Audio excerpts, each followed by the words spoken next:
স্ত্রী হচ্ছে ইমানের পাহারাদার। আমি প্রায় কথাটা বলি, বউ কাছে থাকলে শয়তান পাত্তা পায় না।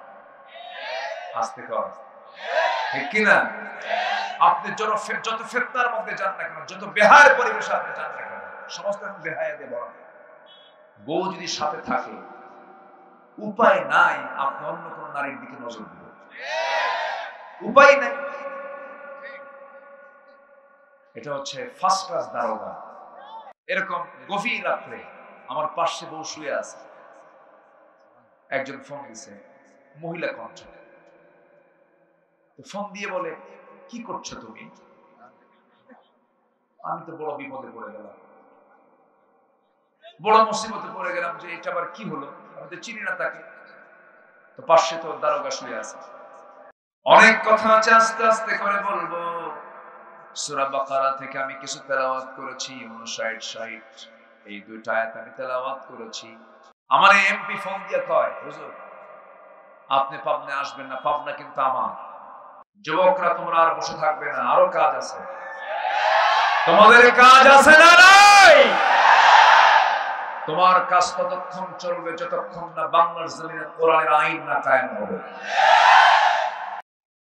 ইন্নাল হামদুলিল্লাহিল আকরামিল্লাযী খালাকাল ইনসানা ওয়া কাররামাহু ওয়া 'আল্লামাহু মিনাল বায়ানি মা লাম يعلم فسبحان الذي لا يحصى امتنانه باللسان ولا بالقلم نشهد أن لا إله إلا الله وحده لا شريك له ونشهد أن سيدنا وحبيبنا ومولانا محمدا عبده ورسوله الذي أرسله بالحق بشيرا ونذيرا وداعيا إلى الله بإذنه وسراجا منيرا فقد قال الله تعالى في كلامه المجيد وفرقانه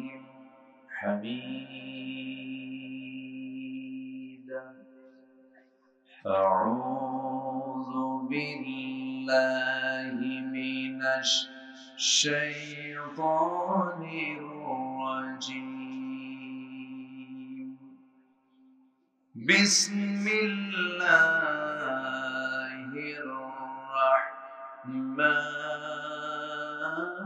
الرحمن الرحيم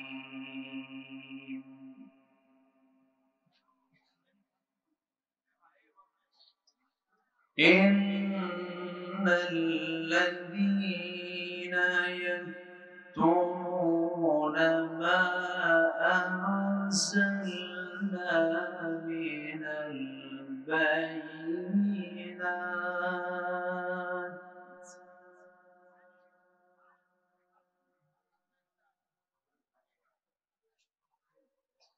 من البينات والهدى من بعد ما بيناه للناس في الكتاب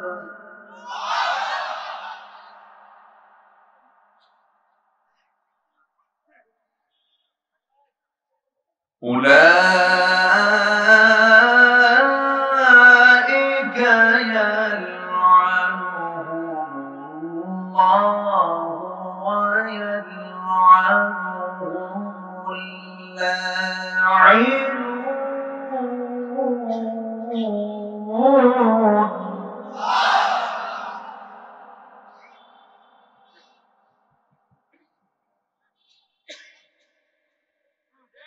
إلا الذين تابوا وأصلحوا وبينوا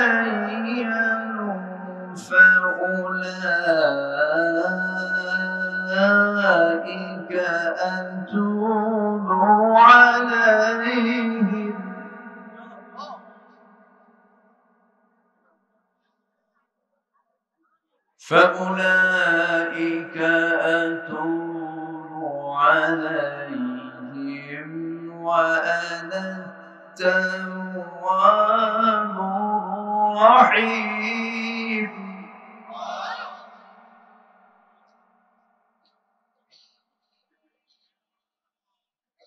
الله أكبر. بسم الله الرحمن الرحيم.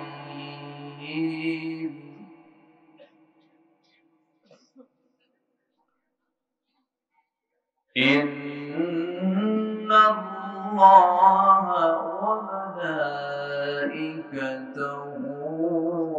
يصلون على النبي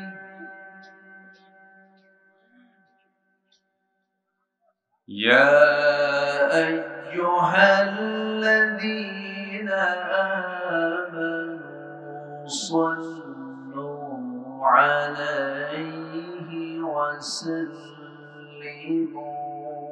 تسليما.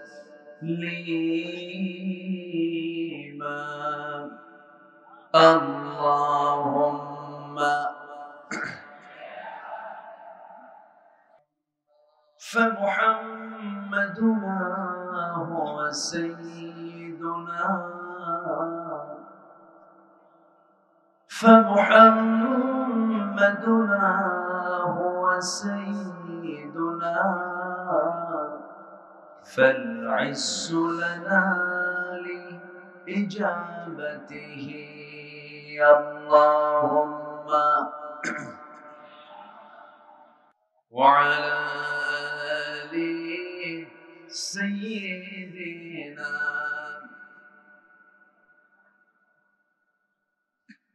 সবাই বলুন بلغ العلا بكماله كشف الدجى بجماله حسنت جميع خصاله.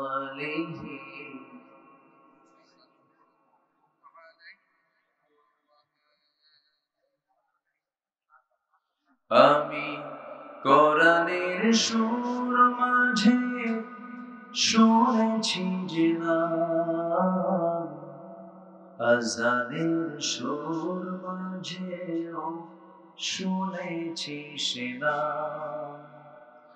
ও নাম শুনেছি আমি আমার হৃদয়ে, হে রাসূল নবীজি তোমায়, হে রাসূল নবীজি তোমায়। সবাই বলি সাল্লাল্লাহু আলাইহি ওয়াসাল্লাম। পাবনা জেলার আটঘরিয়া উপজেলার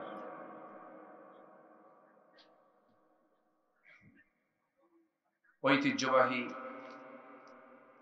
মদিনাতুল উলুম হাফিজিয়া মাদ্রাসা গঙ্গারামপুর জুমাইখিরি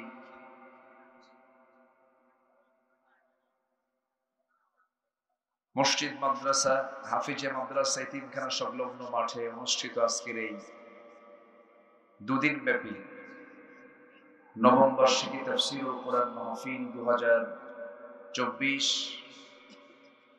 মহত আয়োজনের সম্মানিত সুযোগ্য সভাপতি, আজকের মাহফিলের সম্মানিত সাহেবে সদর জনাব আলহাজ হাসমত আলী মন্ডল, আজকের মাহফিলের বরেণ্য অতিথি, কথা বলেছেন আটঘরিয়া উপজেলা পরিষদের সাবেক চেয়ারম্যান, জননন্দিত জননেতা মুহতারাম মাওলানা জহুরুল ইসলাম খান, উপস্থিত হযরত উলামায়ে কেরাম, ফদলায়ে ইজাম, বিশেষ করে আজকের মাহফিলের অন্যতম মেহমান, আমার অনুজ, আমার স্নেহধন্য বিশিষ্ট ইসলামী চিন্তাবিদ মুফতি আমির হামজা হাফিজাহুল্লাহ। উপস্থিত আজকের মাহফিলের প্রধান আকর্ষণ, যাদেরকে নিয়ে আজকের এই সাজানো গোছানো বর্ণাঢ্য আয়োজন, তাওহীদের পতাকাবাহী, কালেমার ঝান্ডাবাহী, দ্বীন ইসলামের নরসারদুল বীর মুজাহিদ, প্রাণ প্রিয় সম্মানিত দ্বীনি ভাইরা, আড়ালে বসে আছেন শ্রদ্ধেয়া সম্মানিতা মা বোনেরা। আলোচনার সূচনায় আনুষ্ঠানিকতার মধ্য দিয়ে আমার পক্ষ থেকে আবারও দিল খোলা সালাম, আসসালামু আলাইকুম ওয়া রাহমাতুল্লাহি তাআলা ওয়া বারাকাতুহু। সবাই কেমন আছেন? আমাকে প্রশ্ন করলেন, জি আমি তো আপনার সাথেই তো আছি, আল্লাহ পাক আমাকে আপনার মতোই রেখেছেন। বলছি আলহামদুলিল্লাহ। আল্লাহ পাকের মেহেরবানি যে মহান রব্বুল ইজ্জত ওয়াল জালাল আমাকে আপনাকে একটি মুক্ত পরিবেশ উপহার দিয়েছেন। স্বাধীন দেশেও আমরা ছিলাম এক পরাধীনতার শৃঙ্খলা আবদ্ধ এক মাজলুম একটা জাতি হয়ে আমরা বসবাস করছিলাম দীর্ঘ 16 বছর। সেই জুলুম শাহিদ জগদ্দল পাথর আমাদের মাথা থেকে সরেছে, কিন্তু ষড়যন্ত্র কিন্তু থেমে নাই। বিভিন্ন ভাবে অপচেষ্টায় লিপ্ত একটা জাতি, একটা পক্ষ, তারা ভুলে গিয়েছিলেন নমরুদের কথা, তারা ভুলেছিলেন ফেরাউনদের কথা, তারা ভুলেছিল আবু জেহেলদের কথা। সম্মানিত ভাইরা, পৃথিবীতে কোন জুলুম টিকে নাই এবং জুলুমতন্ত্র টিকতে পারে, এটা ইতিহাস থেকে আমরা যদি একটু শিক্ষা নেই, চূড়ান্ত শিক্ষা ইতিহাসে আছে না নাই? আছে। যাই হোক, এখন মাহফিল কমিটির আর থানায় যাওয়া লাগে না, বরঞ্চ থানায় ফোন দিয়ে বলে কিছু লাগবে কি ভাই। এই হলো আজকের সিচুয়েশন। সম্মানিত ভাইরা, সম্মানিত বন্ধুগণ, মহান রব্বুল আলামিন আমাকে আপনাকে সৃষ্টির সেরা করে পাঠিয়েছেন। যত প্রাণীকুল আছে, সমস্ত প্রাণীর মধ্যে, সমস্ত সৃষ্টির ভিতরে শ্রেষ্ঠ সৃষ্টি, শ্রেষ্ঠ মাখলুক হচ্ছে মানুষ, যাকে আল্লাহ তাআলা এত ইজ্জত, এত সম্মান দিয়েছেন। পৃথিবীর কোন সৃষ্টিকে এত সম্মান দেওয়া হয়নি। কেন? কি জন্য? এর কারণ হচ্ছে পৃথিবীর সকল প্রাণী মৃত্যুর মধ্য দিয়ে তার সকল কিছুর হিসাব শেষ হয়ে যাবে, কিন্তু জিন এবং ইনসান, এই মানব মণ্ডলীর মৃত্যুর মধ্য দিয়ে তার নতুন জীবন শুরু হবে। আমি কি ভুল বলছি? নতুন জীবন শুরু হবে। আমাদের যদিও আমরা পড়াশোনা করেছি কাল 2 প্রকার, একটা কাল 3টা, অতীত, বর্তমান, ভবিষ্যৎ, কিন্তু কাল কিন্তু মূলত 3টা নয়, কাল মূলত হলো 2টা, একটা ইহকাল আর একটা কি পরকাল। কোন কাল শ্রেষ্ঠ বলেন? ভালো করে বলেন, কোন কাল শ্রেষ্ঠ? পরকাল। মাহফিলে পরকাল, আর মাহফিল থেকে বের হলেই ইহকাল। আমি কি ভুল বলতেছি?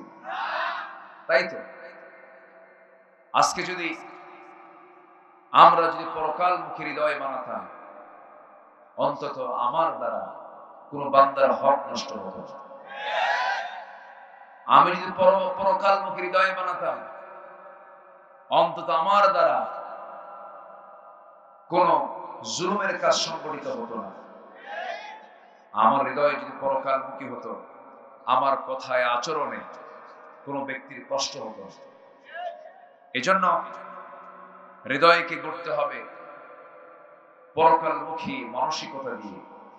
আমি আছি, চলে যাব, থাকার জন্য আসেনি, বাঁচার জন্য আসেনি, আমাকে সঠিক গন্তব্যে পৌঁছতে হবে। এই চিন্তা যার মধ্যে লালন হবে, সেই হবে পৃথিবীর সেরা মানুষ এবং আখিরাতেও সেরা মানুষ। একটা মানুষ ভালো হতে পারে দুনিয়ার চিন্তায় না আখিরাতের চিন্তায়? বরং কিসের চিন্তায়?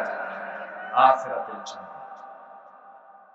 আল্লাহ রাব্বুল আলামিন সুন্দর করে বলছেন, যুয়িনা লিন-নাসি হুব্বুশ শাহাওয়াতি মিনান নিসাই ওয়াল বানিনা ওয়াল কানাতিরিল মুকান্তারাতি মিনাল যাহাবি ওয়াল ফিদ্দা والخيل المسومة والأنعام والحرث ذلك متاع الحياة الدنيا والله عنده حسن المآب جل الله أكبر। এই দুনিয়ার জিন্দেগিতে তোমাদের জন্য যা কিছু আকর্ষণীয় করে দেওয়া হয়েছে, নারীকে আকর্ষণ করা হয়েছে, সন্তানকে আকর্ষণ করে দেওয়া হয়েছে, এই যে আকর্ষণীয় জিনিসগুলো তোমার সামনে দেওয়া হয়েছে, একটা বিষয় মাথায় রাখবে, সবচেয়ে শ্রেষ্ঠ প্রত্যাবর্তন স্থল হলো কার কাছে ফিরে যাওয়া। কার কাছে ফিরে যাওয়া? Everybody must be faced before the day of resurrection. প্রত্যেকটা মানুষকে মহান রবের দরবারে হাজিরা দিতেই হবে। পালাবেন কোথায়? পালানোর কোনো সুযোগ নাই। দুনিয়া খেলার জায়গা নয়। কিন্তু আমাদের এক সাবেক নেতা জাতীয় অঙ্গনে নেতৃত্ব দিয়েছেন, বাতিলদের নেতৃত্ব দিয়েছেন। তিনি দুনিয়ার জীবনকে খেলাই মনে করেছেন বলে মাঝে মাঝে বলতেন, খেলা হবে। বেকুফ এগুলো, বুঝলো? কোন আকল নাই তো, ব্যাখ্য। এই ধরনের বেফাস কথা তাদের লেভেল থেকে কি মানায়? বলুন, তাদের লেভেল থেকে কি মানায়? এটা জাতির কর্ণধার ছিল তারা। এত হালকা কথা, এত বেফাস কথা, এত বাজে কথা এদের মুখে মানায় না। শিশুরা বলতে পারে খেলা হবে, আসো খেলবো। সম্মানিত ভাইরা, কই খেলা তো কিছুই হলো না। এখন সে আছে কই? চতুর্থ আসমানে না আন্ডারগ্রাউন্ডে? আল্লাহ জানে। তবে হ্যাঁ, যা করেছে তারা, তার ফলাফল দিয়েছেন কে? আসতে বলবেন না কে? আল্লাহ আছেন। শোনেন, দেখেন, জানেন, বোঝেন। কত মুরব্বী কত কি বলছে, আরে না মরা ছাড়াও পায় না, না মরা পর্যন্ত পায় নাই। কই মরা তো লাগলো না। কি রোড ম্যাপ দিয়েছে 2041, 2041 বলছিল না? 2041, 2024 নাই। এত মিথ্যা কথা বলতে পারে? আরে বাপরে বাপ। নির্বাচনের আগ দিয়ে বলল, যদি আপনারা আমাকে নির্বাচিত করেন, মদিনার সনদে আমরা দেশ চালাবো। দেখেন, দেখছেন কথার সাইজ দেখছেন? মদিনার সনদে দেশ চালাবে, অথচ দলটা ইসলামী দল না। দলটা কি ইসলামী দল বলেন তো? একটা অনিসলামী দলের একজন নেত্রী বলতেছে, আমাকে নির্বাচিত করলে পরে মদিনার সনদে আমরা দেশ চালাবো। হ্যাঁ, চালাইছে, চালায়নি তা নয়, চালাইছে মদিনার সনদে নয়, মোদির সনদ। ঠিক কিনা? জনগণ ধরে ফেলেছে, ধরে নাই? এই,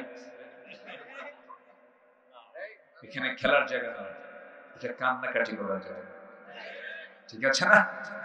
বলি আলহামদুলিল্লাহ।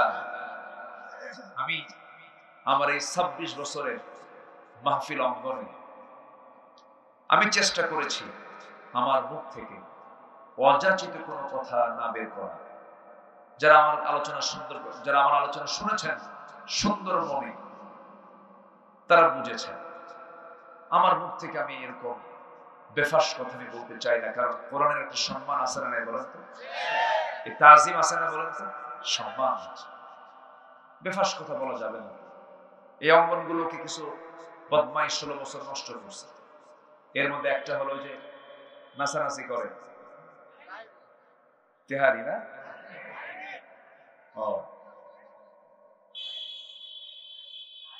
আল্লামা সৈয়দ কামাল উদ্দিন জাফরি হাফিজাহুল্লাহর মতো একজন বর্ষিয়ান বিশ্বনন্দিত আলেমদের বিরুদ্ধে কথা বলে, চিন্তা করছে কত বড় বেয়াদব হলে এই জাতীয় কথা বলতে পারে।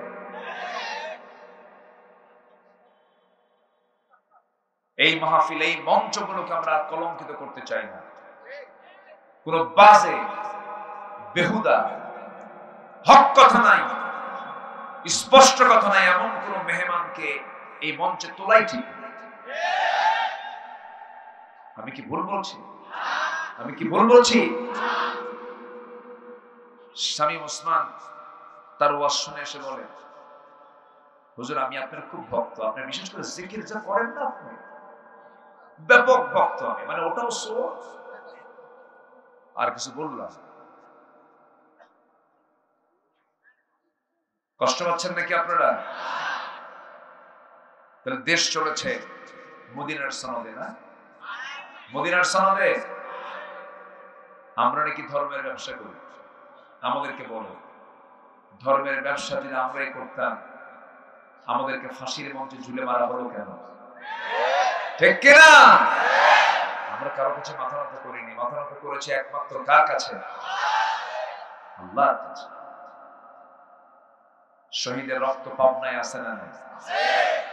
আরে সাথিয়ার মাটিতে শুয়ে আছে শহীদ মতিউর রহমান নিজামী রাহিমাহুল্লাহ। কি অনর চিন্তা, অনর দৃঢ় মনোবল সম্পন্ন একজন মানুষ ছিল। রাতের বেলা ফাঁসি ছেলেকে বলে, তুমি কি আমার জানাজায় যাবা না? তুমি আমার জানাজা পড়াবে। আল্লাহ, তোমার আম্মুকে সাথে নিবে না পাবনায়, ঢাকা থেকে পাবনা দিলে অনেক কষ্ট হবে।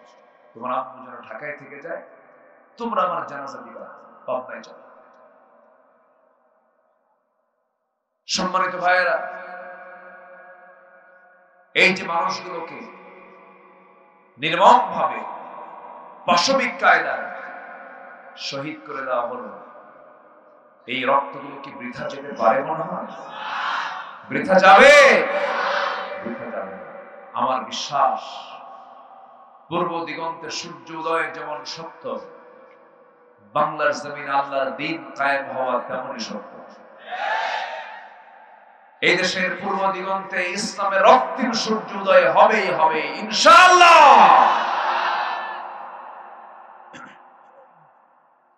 আমাদেরকে ধর্মের ব্যবসায়ী বলেন, অথচ মুখের দাড়ি ছিল সাদা, মাথার চুল ছিল সাদা, জামাটাও সাদা, পাজামাও সাদা, সাদায় সাদায় ফেরেশতা।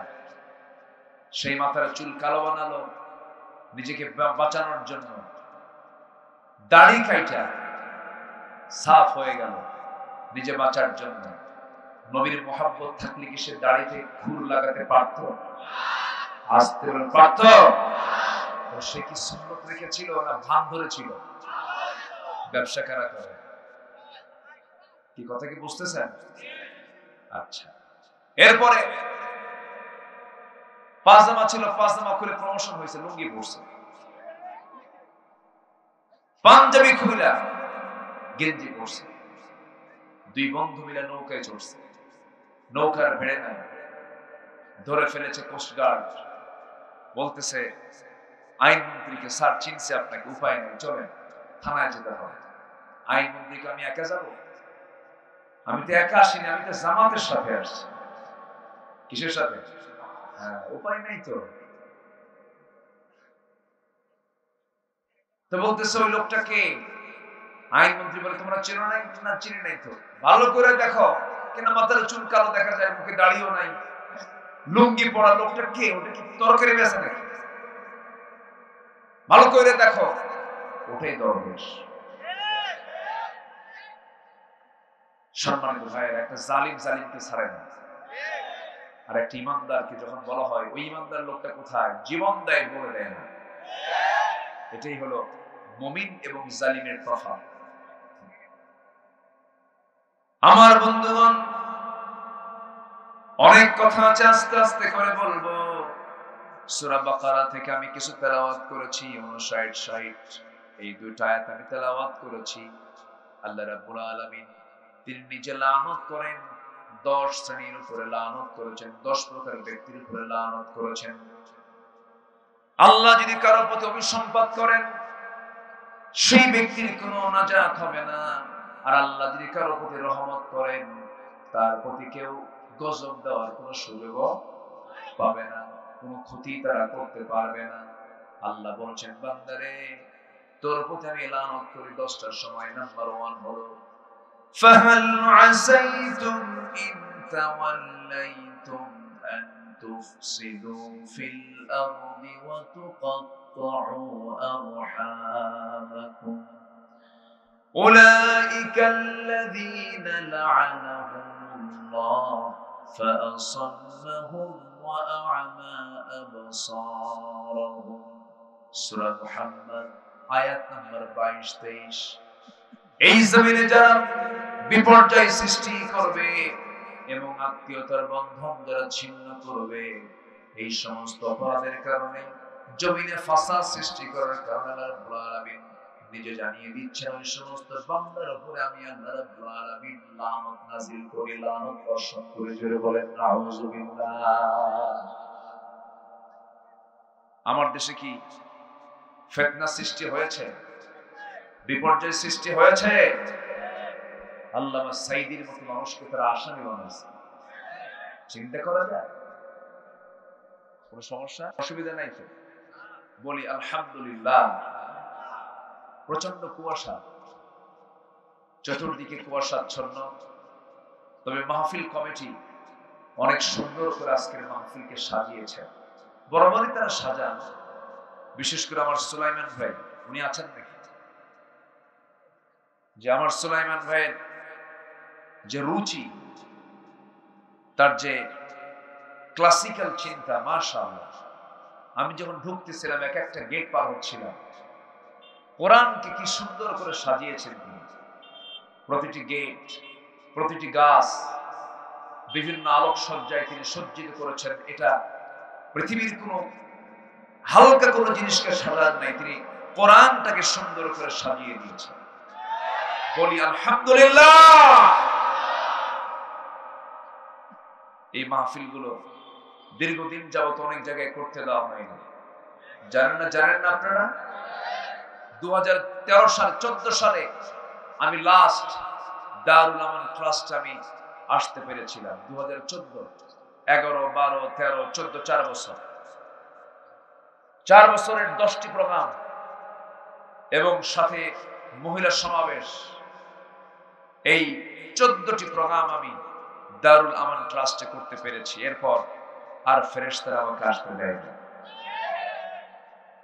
বুঝলেন? আমার এমপি ফোন দিয়ে কয়, হুজুর আপনি পাবনা আসবেন না, পাবনা কিন্তু আমার। দেখছেন কথার সাইজ? দেখছেন?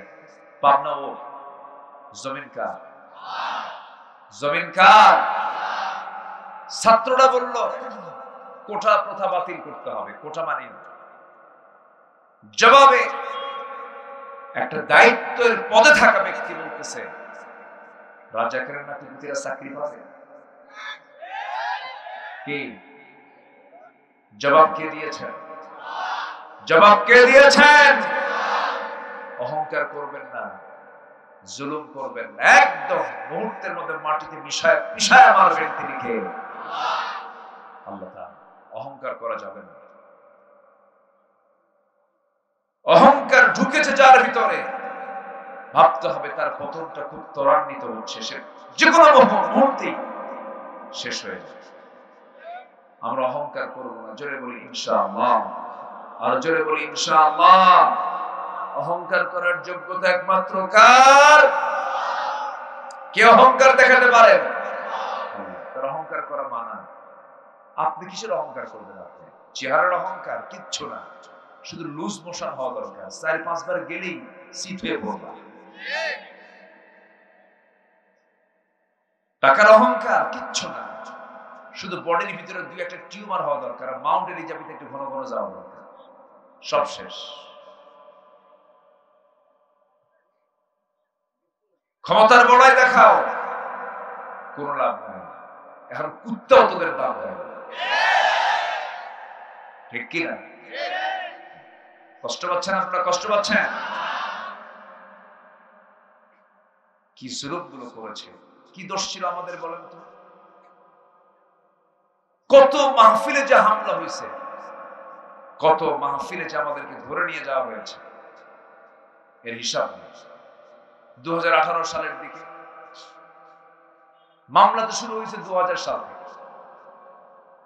2018 সালে হঠাৎ করে বাড়ি ঘেরাও দিয়ে আমারে থানায় নিয়ে চলে গেল। ওসি সাহেবের রুমে ঢুকলাম, সালাম কালাম হলো। ওসি কান দেখে, হুজুর আমি আপনার খুব ভক্ত, আপনার ওয়াজ শুনি। ধরলেন কেন? হুজুর চাকরি বাঁচান তো ফরজ। বললাম ইমান বাঁচান তো নফল। মামলা খান দিয়ে বলে, হুজুর সমস্যা নাই, জানতো জেলখানা, যে নির্বাচনটা হয়ে যায়। দেখছেন কথা কি বুঝতেছেন? বললাম নির্বাচন হয়ে যাবে, হ্যাঁ ভোট দেবে কারা? কবর থেকে উঠে এসে লোকজন ভোট দেয়নি। কবর থেকে উঠে এসে লোকজন ভোট দেয়নি। এই দাদা দাদি ভোট দিয়ে যায় নাই? চাকমোহরের এক লোক বলে, হুজুর আমার দাদা দিকে দেখা খুব শখ হয়েছে, তো ভাবলাম নির্বাচনের দিন তো আসবে।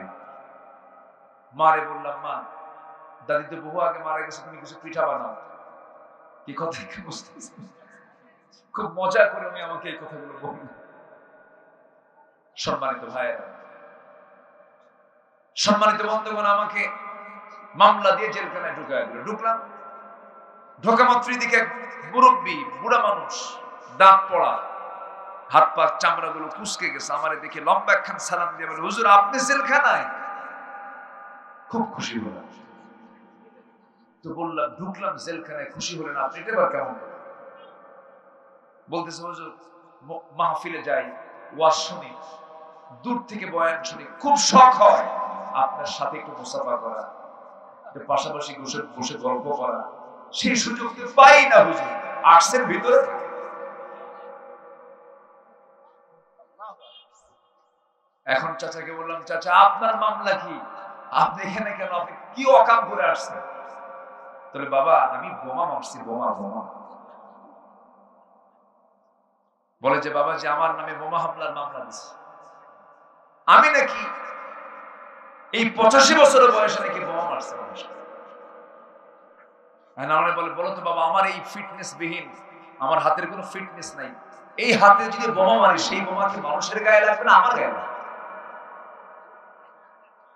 এই হলো ওদের কীর্তি, যা দেখিয়েছে ওরা। আমরা জগদ্দল পাথর আমাদের মাথা থেকে সরাতে পেরেছে আল্লাহর রহমতে, বলি আলহামদুলিল্লাহ। যুবকরা আজকের মাহফিলে বেশি, এটা ইতিবাচক দিক। যুবকরা তোমরা আর বসে থাকবে না, আরো কাজ আছে, তোমাদের কাজ আছে না নাই? তোমার কাজ ততক্ষণ চলবে যতক্ষণ না বাংলার জমিনে কোরআনের আইন না কায়েম হবে। 53 বছরে দেশের বয়স স্বাধীনতা, নামাজি মাত্র 5%। এর কারণ আছে, এর কারণ হলো নেতা যারা নেতৃত্ব দিয়েছে কেউ নামাজি নেতা না। নামাজি নেতা ছাড়া নামাজ কায়েম হয় না। তাহলে নামাজ রাষ্ট্রীয় পর্যায়ে কায়েম হোক, সবাইকে চান? সবাইকে চান? এবং নামাজ রাষ্ট্রীয় পর্যায়ে কায়েম হোক, আল্লাহও চান। কোরআনে আয়াত আছে না নাই? একটু বলি। আল্লাহ রাব্বুল আলামিন বলেন, আল্লাযীনা ইম্মাক্কান্নাহুম ফিল আরদি আকামুস সালাহ ওয়া আতাউস যাকাতা ওয়া আমানু বিল মা'রুফ ওয়া নাহাউ আনিল মুনকার ওয়ালিল্লাহি আকিবাতুল উমুর। জোরে বলুন আল্লাহু আকবার। দুনিয়ার জিন্দেগিতে আমি যাদেরকে রাষ্ট্রীয় ক্ষমতা দিয়ে দেব, তারা ক্ষমতা পেলেই 4 দফা সমাজে চালু করে দিবেন, রাষ্ট্রে 4 দফা তারা বাস্তবায়ন করবেন। নাম্বার 1 হলো নামাজ কায়েম করবে তারা। নাম্বার 2 হলো যাকাত তারা আদায় করবে, যাকাত কায়েম করবে তারা। সৎ কাজের আদেশ দেবে, অসৎ কাজের বাধা দেবে। এই 4টা কাজ যদি করা হয়, আমার আল্লাহর এক জায়গায় ওয়াদা করে বলেছেন, ওয়া'আদাল্লাহুল্লাযীনা আমানু মিনকুম ওয়া আমিলুস সালিহাতি লায়াস্তাখলিফান্নাহুম ফিল আরদ। আরেক জায়গায় বলছেন, লাফাতাহনা আলাইহিম বারাকাতিম মিনাস সামাই ওয়াল আরদ। যদি তোমরা আমার হুকুমটাকে মেনে চলো, আমার আকাশের দরজা, জমিনের সমস্ত রহমতের দরজা আমি আল্লাহ তোমার জন্য খুলে খুলে দেব। জোরে বলি সুবহানাল্লাহ। এই জমিনে আইন চলতে হবে কার? আসতে বলবেন না, কার? অতএব রাষ্ট্রীয় পর্যায়ে নামাজ কায়েমের জন্য দরকার বেনামাজি সরকার না নামাজি সরকার? এই যাবৎ পর্যন্ত যা পাইছি আমরা, নামাজি সরকার পাইছি না বেনামাজি সরকার পাইছি? কি সরকার পাইছি আমরা? বেনামাজি। আমরা আর বেনামাজি চাই না, আমরা আর বেনামাজি সরকার চাই না, আমরা নামাজি সরকার চাই। কারা কারা হাত উঁচু করে দেখান মুসলমান?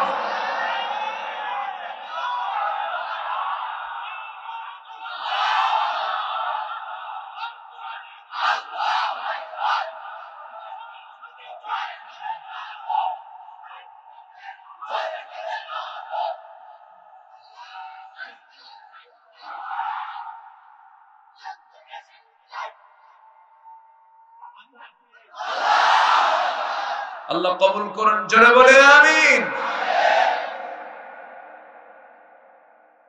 আল্লাহ 10টা শ্রেণীর উপরে লানত করেন। 1 নাম্বার হলো যারা ফাসাদ সৃষ্টি করে। যারা কি সৃষ্টি করে? ফাসাদ। লানত করে নাই? আরেকজন বিচারপতি শামসুদ্দিন মানিক কালা বলার দরকার, আল্লাহ কালা বানায় দিচ্ছে। আরে এর মুখে কোনো হাসি পায়নি কোনদিন, জানেন? হাসে না,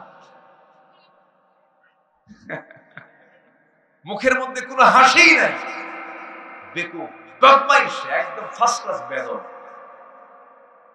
আল্লামা সাইদির ফাঁসি দিয়ে বলেন, আমি নিজেকে গর্বিত মনে করি আমি তার ফাঁসির রায় দিয়েছি। জোরে বলেন নাউযুবিল্লাহ। আমার নামেও তালিকা করেছিল 2 বছর আগে। 116 জন আলেমের নামে তালিকা করলো, আমরা নাকি রাষ্ট্রদ্রোহী। এর মধ্যে আমার নামটা ঢুকায় দিয়েছে। 2 বছর পার হয়নি, ওদের তালিকা শুরু হয়েছে এখন। কি ঠিক কিনা? ওদের তালিকা শুরু হয়ে গেছে। পালাতে চাইলো সিলেট দিয়া, সিলেটবাসী খুব ভালো আপ্যায়ন করেছে, খুব মেহমানদারি করেছে, কোর্টে ঢুকতে নিয়েছে, বিসি শুদ্ধ আউট করে দিয়েছে।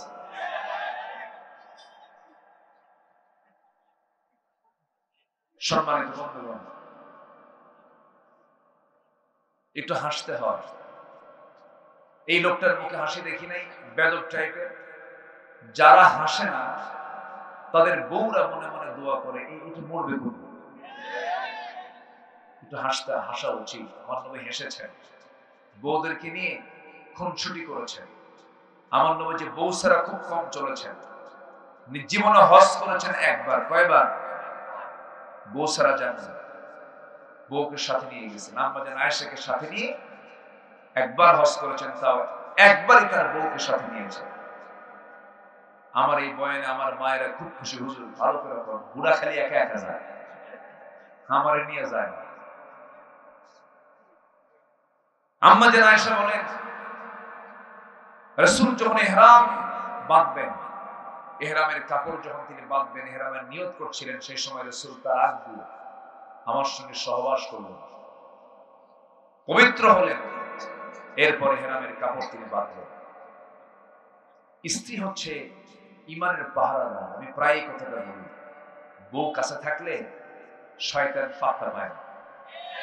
আস্তে কর, ঠিক কিনা? আপনি যত ফিতনার মধ্যে যান না কেন, যত বেহায়ের পরিবেশে আপনি যান না কেন, সমস্ত বেহায়া দিয়ে ভরা। বউ যদি সাথে থাকে, উপায় নাই আপনি অন্য কোন নারীর দিকে নজর দিবেন, উপায় নাই। এটা হচ্ছে ফার্স্ট ক্লাস দারোগা, তাকাতে পারবেন না।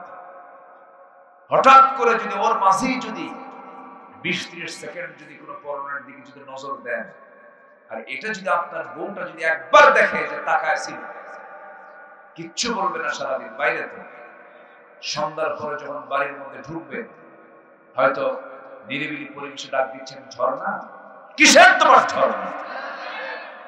ছায়া থাকো আরেকদিকে, মহব্বত দেখাও না, কি লাগবে কিনা, লাগবে কিনা? এই জন্য বউ নিয়ে ঘুরবেন, অন্যের বউ না, কিন্তু নিজের বউ। যুবকরা বিয়ে করতে ইচ্ছা করে, কিছু বুড়া চাচাও করে, এই বুড়ি জানলে কিন্তু খবর আছে। যে যুবকের বিয়ে করার ইচ্ছা হয় না, ওর যে কোনো একটা সমস্যা হবে, পুরুষত্ব নাই, অথবা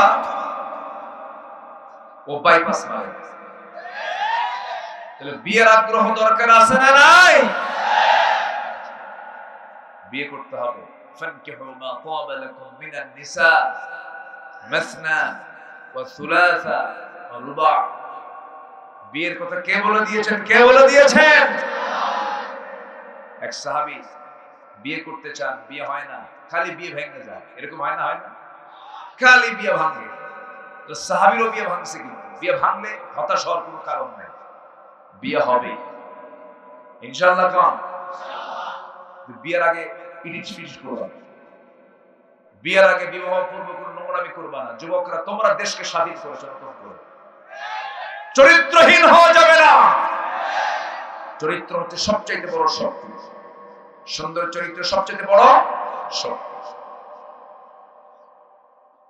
চরিত্র নষ্ট করে এটা কি হবে? ও, এটা খালাম্মাদের কাম। মাদ্রাসার জন্য 4টা ডিম দিয়ে গেছে না, এখনো গ্রামীণ ঐতিহ্যগুলো আছে, এখন ভালো।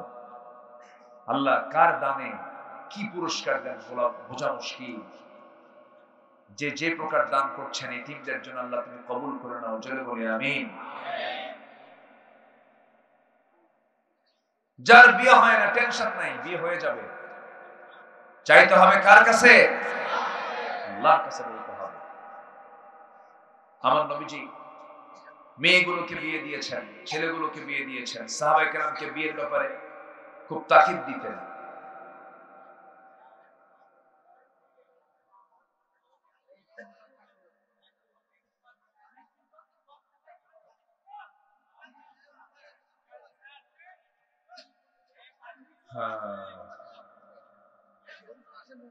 মেশিনের সাথে আছে মনে হয় না?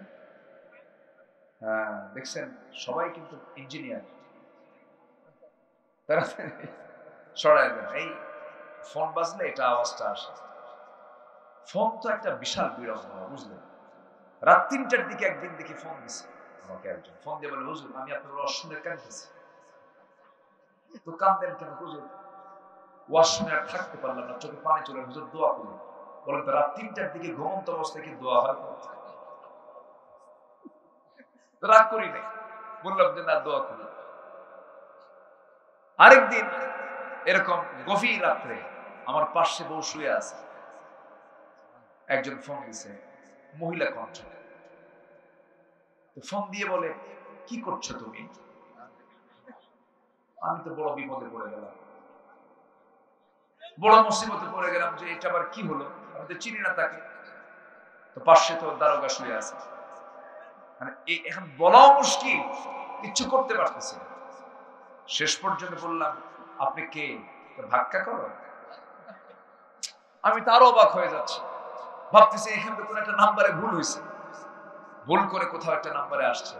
বললাম, প্লিজ আপনি নাম্বারটা চেক করেন, অনেক রাত তো, ভুল করতেছেন, আবার ফাইজলামি করো। মহা মুশকিলে পড়ে গেলাম। শেষে আমি তাকে বুঝতে সক্ষম হলাম যে আসলেই সে রং নাম্বারে ফোন দিয়েছে। আবার দেখবেন নামাজের ভিতরে হঠাৎ করে রিং বেজে ওঠে।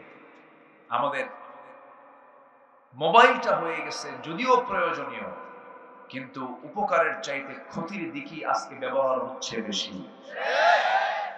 এজন্য মোবাইল ব্যবহার করা যাবে কি যাবে না এমন প্রশ্ন আসলে আমি বলি, যে মোবাইলকে চালাতে পারে সে মোবাইল ব্যবহার করবে, আর মোবাইল যাকে চালায় তার ব্যবহার করা জায়েজ না। কি কথা ক্লিয়ার? দেখেন না যে ভেজাল লাগলো এতক্ষণ, মসজিদও লাগে, ইমাম সাহেব সূরা পড়তেছে, এদিকে গান বাজতেছে, কি যে মুশকিল। আল্লাহ তুমি ফিতনা থেকে বাঁচাও, জোরে বলি আমিন। মোবাইল ব্যবহার করেন, কিন্তু এটাকে নিয়ন্ত্রণ রেখে চলতে হবে। জিকির কমে গেছে আজকে, জানেন? জিকির নাই, নামাজের পরে বসে বসে দোয়াগুলো এগুলো নাই। মোবাইল মানুষকে চরম ব্যস্ত বানায় ফেলেছে। আল্লাহ সকল ক্ষতি থেকে আমাদেরকে হেফাজত করুন, জোরে বলি আল্লাহুম্মা আমিন।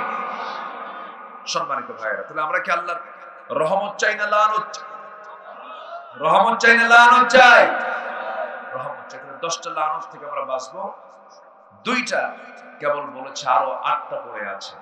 ওইদিকে একটু কথা বলছিলাম যুবকদেরকে নিয়ে। যুবকরা, বিবাহ পূর্ব কোন সম্পর্ক কারোর সঙ্গে গড়া যাবে ওয়ালা মুত্তাখিদি আখদান ওয়ালা মুত্তাখিদাতি আখদান, এগুলো করা যাবে না। গোপন গোপন কোন নোংরামি চলবে না। বিয়ের আগে কি প্রেম হয়? আস্তে করে, বিয়ের আগে কি প্রেম, এটার নাম প্রেম হতে পারে? বিয়ের আগে যা হয়, প্রেম হয় না জিনা হয়। জোরে বলো, প্রেম হয় না জিনা হয়? বিয়ের পরে প্রেম। তাহলে প্রেমটা হলো বিয়ের আগের বিষয় না পরের বিষয়? পরের বিষয়। অনেকে বুক উঁচু করে বলে, কি বলে জানেন? হুজুর, আমাদের না একটা লাভ ম্যারেজ। আমি মনে মনে করি কুত্তা ম্যারেজ। ঠিক আছে না? কুকুরের কি কোন ইজাব কবুল আছে? বলেন, কুকুরের কি ইজাব কবুল আছে নাকি? ইজাব কবুল ছাড়া যে সম্পর্ক হবে সেটাই হয়ে যাবে কুকুরের সম্পর্ক, অবৈধ সম্পর্ক, জিনার সম্পর্ক। যুবকরা নোংরামিতে যাবে না, গাছের গোড়ায় গোড়ায় বসবে না, জোড়ায় জোড়ায় বসবে না, গার্লস স্কুলের সামনে গিয়ে তিমের মতো বসে থাকবা না, লস প্রজেক্ট এগুলো মনোযোগ দিবা না।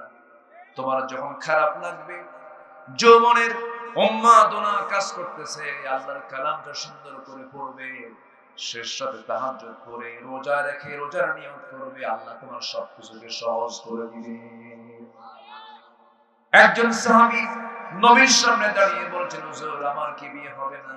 কেন, কি হয়েছে? বহু মেয়ে দেখলাম, বিয়ে হলো না, সব বিয়ে ভেঙে যায়। রাসূল বলছেন, তোমার দায়িত্ব আমি নিলাম, তোমার বিয়ে হবে, যাও। কার সাথে? অমুক বাড়িতে একজন মহিলা আছে, অমুক সাহাবীর মেয়ের সঙ্গে তোমার বিয়ে হয়ে যাবে, যাও, চলে যাও। চলে গেলেন বুক ভরা আশা নিয়ে। যাওয়ার আগে বলছেন, হুজুর, বলবো কেমনে? আপনি একটা দলিল করে দেন, লিখে দেন, একটা চিঠি লিখে দেন। আমার নবীর মাধ্যমে একটা চিঠি প্রস্তুত করে ওই সাহাবী চলে গেছেন মেয়ের বাবার কাছে, গিয়ে বলছেন, এই যে মেয়ের বাপ, চিঠি পড়ো, ব্যবস্থা করো।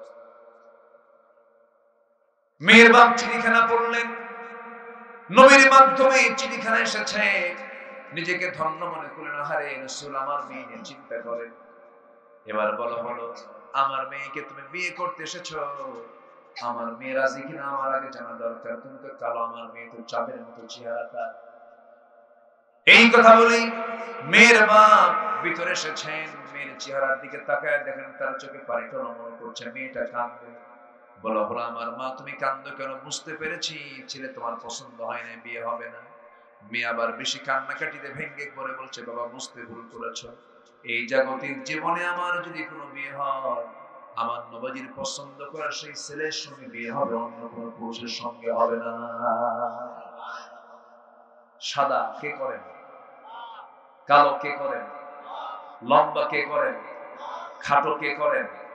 মোটা কে করেন? চিকন কে করেন? ফয়সালা কার? কিছু কিছু মহিলা আছে, স্বামী যদি একটু কালো হয় অথবা একটু খাটো হয়, চেহারা যদি একটু দুর্বল হয়, তার চাইতে মাঝে মাঝে খোটা দিয়ে বলে, তোমার সঙ্গে যে আমার বিয়ে হয়েছে তোমার 14 গোষ্ঠীর কপাল, আয়নায় চেহারা দেখো। কি আছে কিনা? কিছু মহিলা আছে না নাই? খোটা দিবেন না, বলবেন না, কারণ ওই গোলামটা কার তৈরি করা? কার সৃষ্টি করা? আল্লাহর সৃষ্টি করা। সবই সত্য। আমার বন্ধুগণ, ওই সুন্দরী নারী ওই কালো ছেলেকে পছন্দ করে ফেললেন। বিয়ে হয়ে গেছে, বিয়ে হয়ে যাবে, বিয়ের ফয়সালা হয়ে গেছে, বিয়ের কথা চূড়ান্ত হয়ে গেছে। এই চূড়ান্ত নিউজ নিয়ে সাহাবী চলে গেলেন নবীর কাছে, গিয়ে বলছেন, সাদ আল আসওয়াদ আস-সুলাইমি তার নাম। নবীর সামনে দাঁড়িয়ে মুস্কি হাসি মেরে বলছেন, ইয়া রাসূলুল্লাহ, কপাল আজকে আমার খুলে গেছে কেন? মেয়েও রাজি, মেয়ের বাপও রাজি, বিয়ে হয়ে যাবে। আমার রাসূল বললেন, ঠিক আছে, বিয়েতে করবার টাকা আছে নাকি? হুজুর টাকা পাবো কোথায়? আমার কাছে কোনো টাকা নাই। রাসূল বললেন, টাকা ছাড়া তুমি বিয়ে করবা কেমনে? টাকা ছাড়া তো বিয়ে হবে না, ঘরনা লাগবে। হুজুর, সব যখন আপনি করলেন, টাকাটা আপনি দেন, আমি বিয়ে করি। সুবহানাল্লাহ বললেন না? আমার নবীজি কি ফ্রি ছিলেন, তার সঙ্গে সবাই ফ্রি হয়ে কথা বলতো। আল্লাহু আকবার। এমনকি শিশুরা পর্যন্ত, শিশুরা, বাচ্চারা নবীর ঘাড়ে বসতো, পিঠে বসতো। আমার নবীজির কাছে হোসেন প্রায় এসে বলতেন, না না, সবসময় তুমি আস্তে বলে যাও, ঘোড়ায় চড়ো, আমি কোন দিন ঘোড়ায় চড়বো? ছোট মানুষ তো, অনুকরণ প্রিয় তো, আমি ঘোড়ায় চড়বো না। আমি বলে, না না, তুমি চড়বা কেন? তুমি তো ছোট, তোমার পা তো ঘোড়ার পিঠ পর্যন্ত যাবে না, তুমি কেমনে যাবে? কেন না, যদি নাই হয় ঘোড়ায় চড়া, তুমি ঘোড়া হও। সুবহানাল্লাহ বলবেন না? আমার রাসূলকে ঘোড়া বানায় দিলেন। আমার নবীজি শুধু হামাগুড়ি দিয়ে, হাঁটুটা দিয়ে সামনে হাতটা আগায় দিলেন, ঘোড়ার মতো তিনি থাকলেন। লাফ মেরে নবীর পিঠের উপরে চলে গেছেন হোসাইন। পিছনে থাপড়ায় বাড়ি মারে আর কয়, ঘোড়া যা। আমার নবীজি গোটা ঘর ঘুরে বেড়াতেন। জোরে করো সুবহানাল্লাহ। বিশ্বনবী শিশুর হক আদায় করেছেন। আল্লাহ। হোসাইন একদিন নবীজির কোলে বসা, গল্প করতেছেন।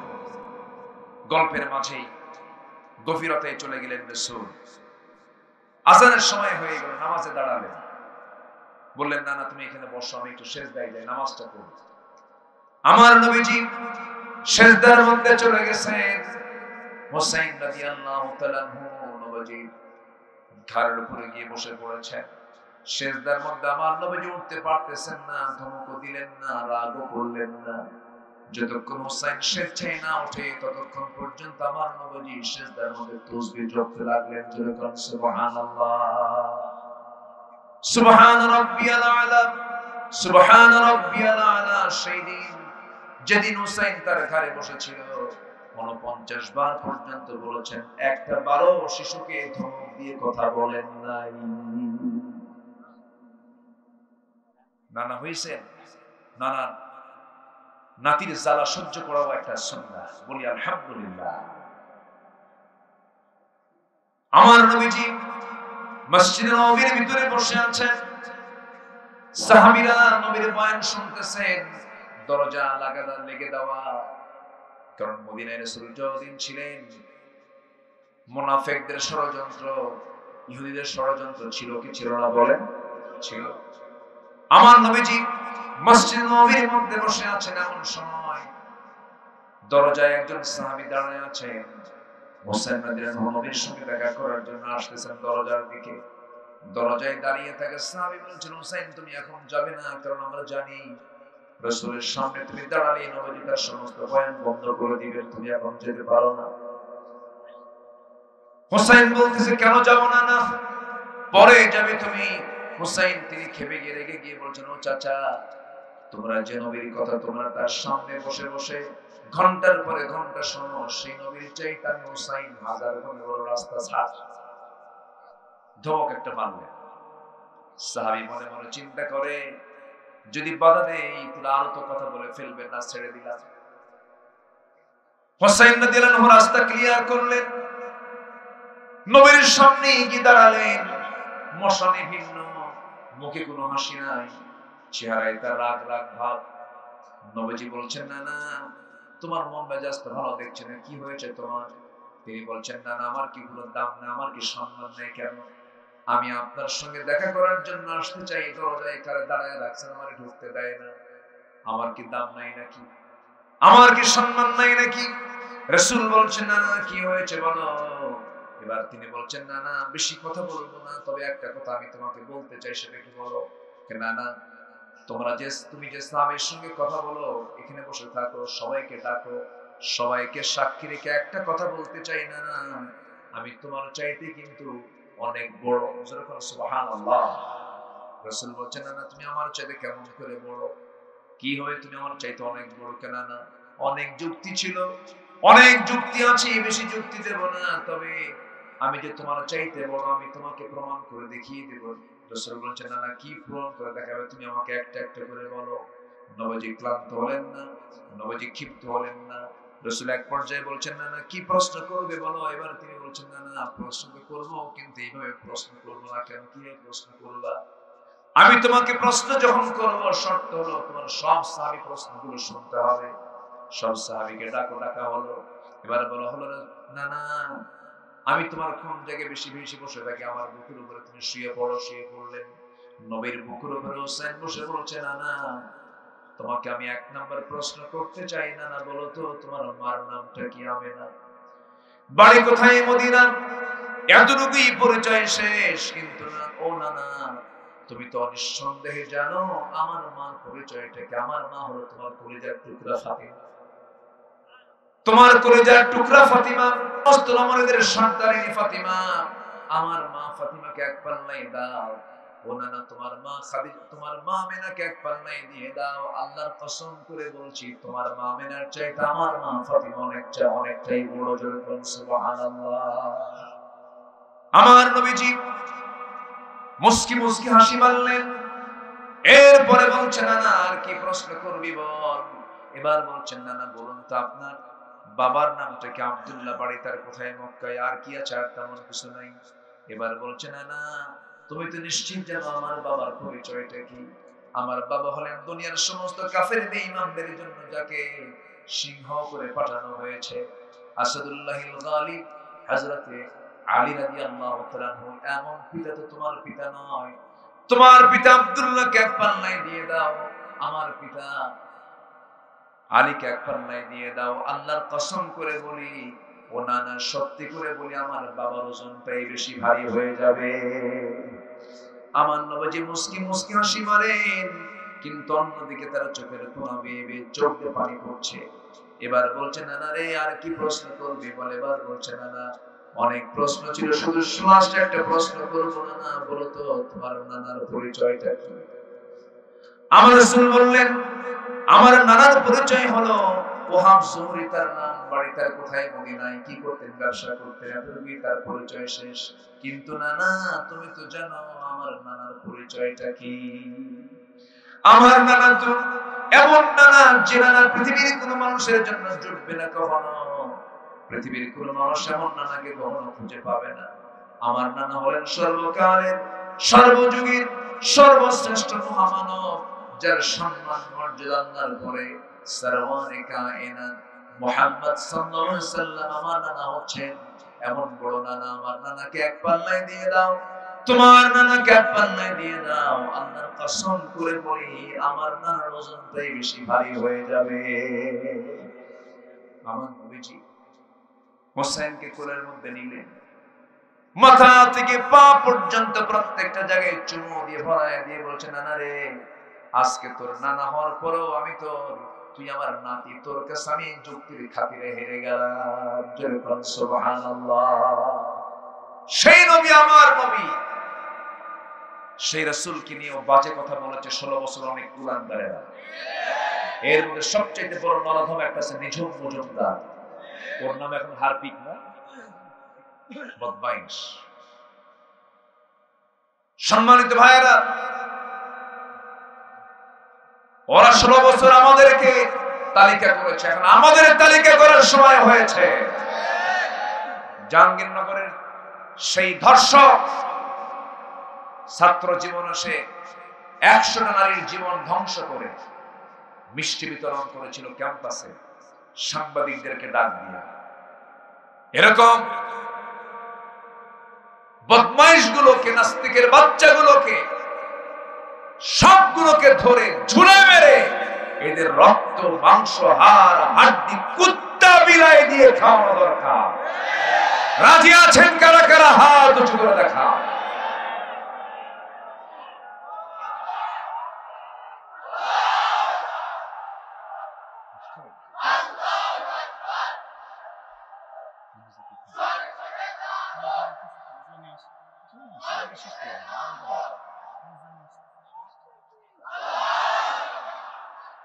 আল্লাহ কবুল করুন। জোরে বলি আমিন, আরো জোরে আমিন।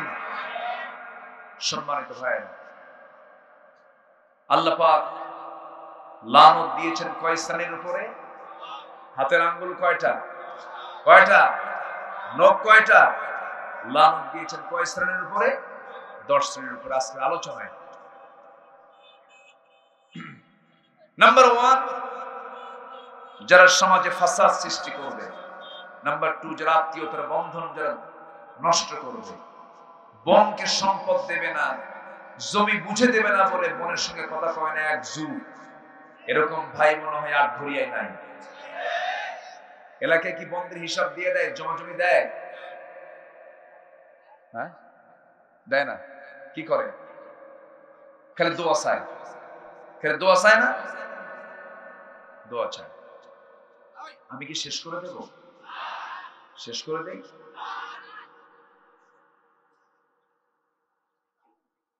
একটু জিকির করি, লা ইলাহা,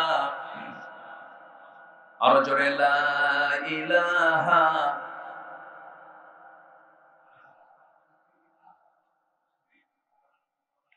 আরো জোরে লা ইলাহা, সুবহানাল্লাহ, আলহামদুলিল্লাহ,